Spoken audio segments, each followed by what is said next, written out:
I don't know about you, but in the craziness of our current world, I find myself kind of getting a little bit negative, kind of critical, kind of suspicious of people. And to be honest, I don't like it.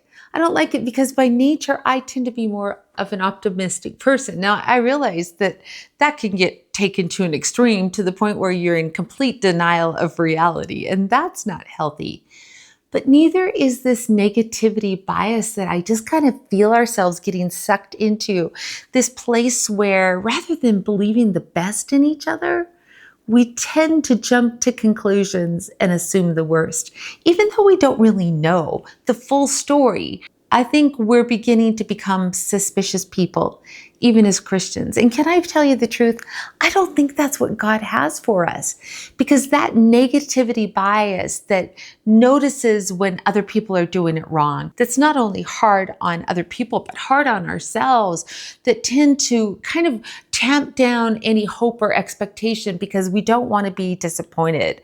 That even when good things happen, if there's even a little bit of bad, it tends to cancel the joy that we feel and color even the best things of life.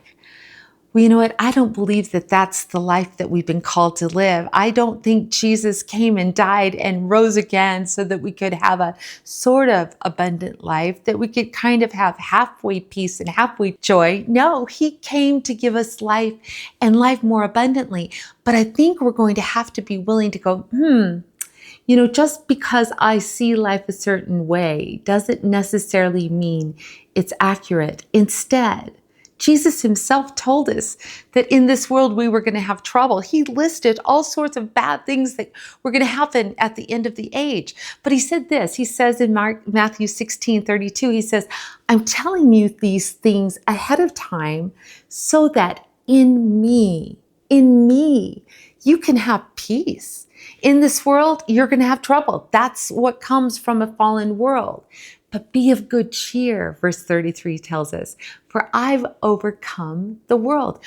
We don't have to live under the circumstances, always seeing life through a dark colored lens, just waiting for the next shoe to drop. No, because of what Jesus has done for us, we can live with an expectant hope. It doesn't mean that everything is going to go our way, but our perspective of things are going to change. I just found a verse recently that really kind of challenged me in this level, and it came from an unexpected place. 1 Corinthians 13. It's the love chapter, and it outlines the kind of love that we're supposed to have for one another. But can I just tell you the truth? This is not a natural love. This is a supernatural love that God wants to impart to us, to live differently, to love differently, to see life through a different lens. Look what verse 7 says in the Amplified Classic Version. Love, the divine love that God sheds abroad in our heart, this verse says, bears up under anything and everything that comes. It is ever ready to believe the best of every person. Its hopes are fadeless under all circumstances, and it endures everything without weakening. Oh my goodness, you guys, isn't that the love, the faith, the life that we all need? A love that isn't dependent on what people do or don't do. It's not, our hope isn't dependent on the things that come or don't come, the blessings we enjoy or don't enjoy. No, there's a steadfast hope and a steadfast love that endures because it believes all things and hopes all things and trusts God no matter what comes its way. I think it's important to realize that this life on this fallen world is 50-50 at best. 50% of it is wonderful, but 50% of it is hard, and some of that is really, really hard. And so if we're going to let our circumstances be the thermostat of whether we believe the best in other people, believe the best in our circumstances, no matter how bad they might seem, well, we're not going to be able to do that in our own strength. That's why we need help from the Lord. Though we've got this 50-50 life, God rules over it all. Nothing happens that is outside of his control, but more importantly, outside his power to redeem. Oh, Satan's going to huff and he's going to puff and he's going to try to blow your house down. People are going to hurt you and disappoint you. You're going to let yourself down. But we can hope all things, believe all things, trust in all things because we've got a good, good Father who's overseeing it all. So how can we believe the best rather than expect the worst? Well, I think the first thing is we need to ask God to rewire our souls. I tend to be kind of an optimist by nature. I'm sort of a Pollyanna in some ways. And yet, there are definitely days where the pessimist in me comes out. I don't know what you are by nature, but depending on my mood, I either see the glass as half empty or half full. I see the light at the end of the tunnel as the way through or a freight train headed my way.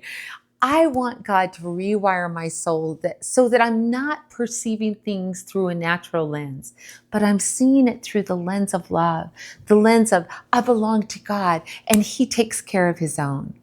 In having this new point of view, it's not that we deny reality. It's not that we stick our head in the sun and say, la, la, la, la, everything's wonderful. No, it's not that.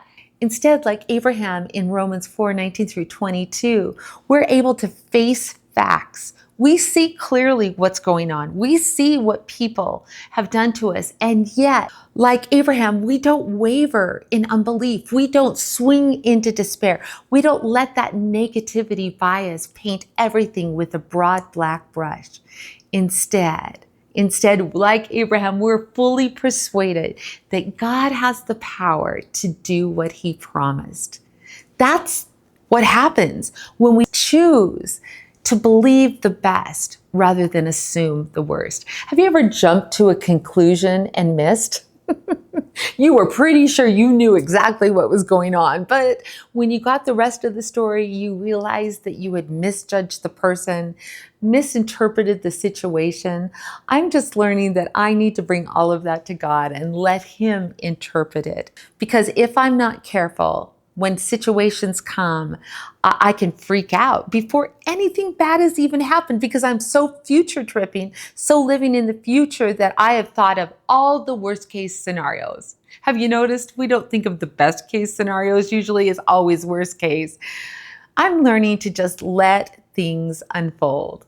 I had an interview with a wonderful author, Nicole Zazowski, about her book, What If It's Wonderful? I mean, really, what if all of the things that you're so freaked out about right now, yes, they're hard, yes, they're difficult, but what if 5 years from now you look back and you go, oh my goodness, that was the best thing that ever happened to me?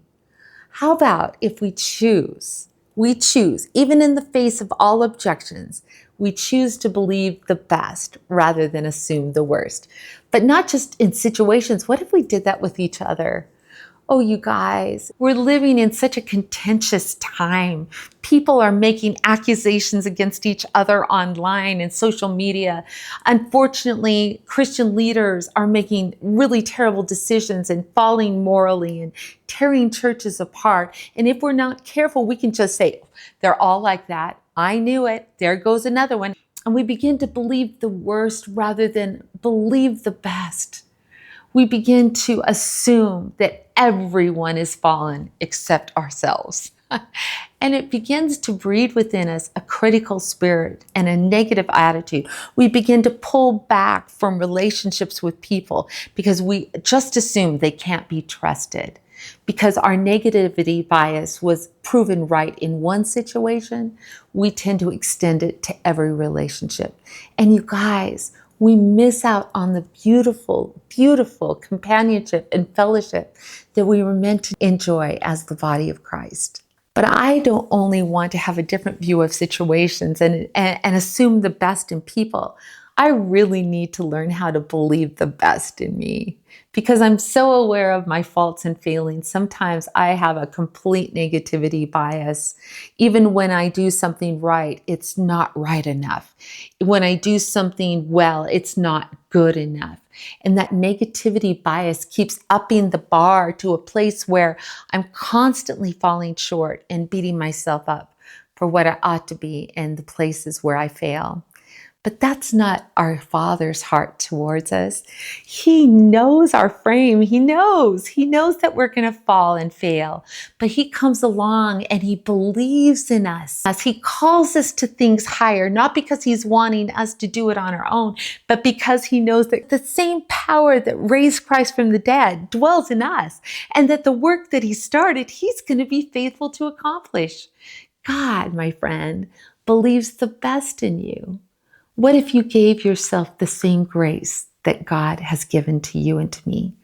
I really think that life would be different, that we'd have a whole lot more victory if we stopped beating ourselves up with what we're not and began believing the best, that God will be faithful to complete that work that He has started in us.